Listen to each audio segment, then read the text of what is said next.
Imperatriz, 3/4 of a length in front. The Kiwi and Opie.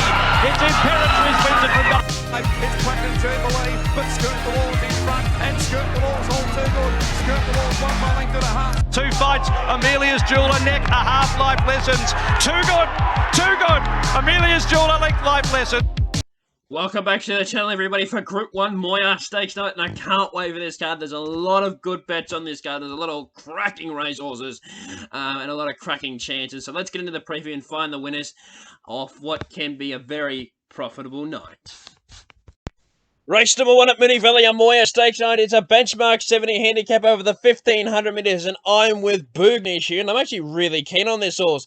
It's also accepted to run at Morphettville on Saturday, but I think it can win this here, and I think they'll come here. Will Clark and Nicky O'Shea for Jamie Carr, importantly booked for this ride. Toddy Panel over at Morphettville. Barrier 4 is absolutely perfect for this horse. Consider it in a handy position. Probably 1 out, 1 back, or 1 out, 2 back, ideally, and race away and win. And with the scratching of Pungo, does look a good thing to start the night. The mark factor for second, Damien Lane's not riding better. Peter Galagotis in the trainer was a good one the last start. Barrier number 1, just the query for mine. Delicious Tycoon ran well last start, also accepted at Sandon on Sunday. And Rambler Rebel, can run really well here. Probably can go out and lead for Johnny Allen. But Bergnish, if they come here, it'll win. 25 to win. Race number 2 at Moonee Valley. It's a 3-year-old Colts and Gelding set weight and penalty over the 1200 metres, and Brave Mead. He's the best horse in the race. He's the best Moonee Valley horse in the race. Well, he's the proven Moonee Valley horse, and he's the proven horse in the race. And he's got Mark Zara, and always the Mar Eustace Polish adds about a length and a half. And I think he'll be winning this by about 3 or 4 lengths here. He's a dominant favourite, and I can see why. He's clearly the one to beat. Mark Zara in this all drawn beautifully in barrier number 7. And I just think this horse will be winning. Armed Forces for second. I'm interested to see how this horse reacts with the blinkers going off the first time. Chris Phillip, Blake Shin, interesting. Barrier 5, good chance. Mahaba, probably looking for the bend now, but I still think is vulnerable from barrier number 2 and needs to prove itself again. And Escutore for Jamie Carr and Matt Laurie. 2 from 3, could well win this, but Brave Mead's the classiest one here. 50 to win, Moonee Valley, race 2. Race number 3 at Moonee Valley is a benchmark 84 handicap over the 1200 metres, and Najim Sahale on top for Robbie Griffiths, Matt DeCock, Mark Zara to ride with a 62.5. The fact they've gone with a senior and not put a claiming apprentice on gives me a bit of confidence. I'm just completely forgetting the Bobby Lewis run. Prior to that was absolutely flying. The gelding operations clearly worked, and I think that this horse is the one to be here. Drawn 8, perfect, likely goes forward, can lead. Though Iron War and Zach the Boss are pretty fast horses, but I'm confident that Najim Sahal will be up there early and can dictate this and race away and win. Ranning for second, he's flying this horse. Blake Shin in the settle for Nick Ryan. Third up, Hard Fit. I think this horse can run well with a break between runs. Zach the Boss, as I said, it can go forward, and Sandpaper under the odds at $5, but does have Jamie Carr. Price driven for the jock. Najim Sahal wins race number 3 at the Valley. 35 the win. Race number 4 at Moonee Valley is the 955 Heat 1. It's the challenge opener at benchmark 84 level over the 955 metres, and I'm with Unflinching. And outside of the stakes races, this is my best bet of the night. I think this horse will be racing away with it here. Billy Pin in the saddle, 60.5 kilos. Yes, it's going to carry the weight, but it loves Moonee Valley. It loves being first up, and it loves dry ground. It's clearly the one to beat, and it's going to be up on speed, which always helps around the Valley, even though I think this is going to be a fair track. Fetch for second, the Queenslander for O'Day Hoisted. Damien Lane in the saddle, I think, can run really well.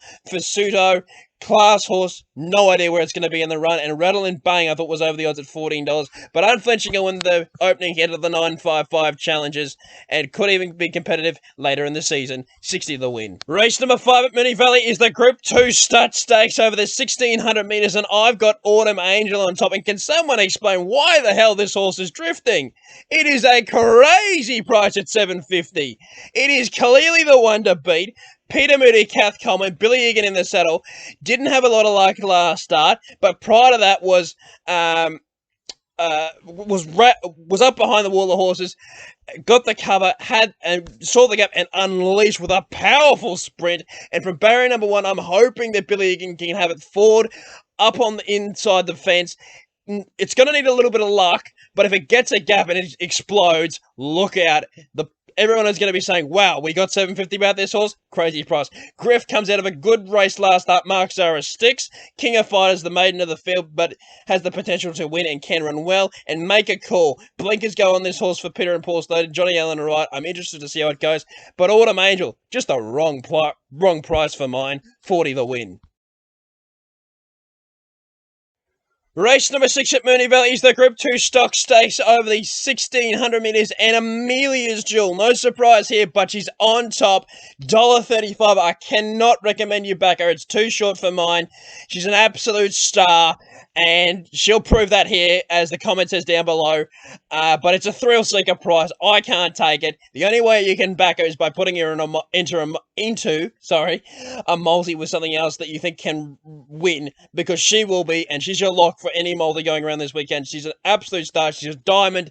She's winning this, and she's going to go on to win either a Cox Plate or a Golden Eagle. Probably the Cox Plate. Well, will be competitive in a Cox Plate. But she'll be winning this. She's better than Mayor's Grade.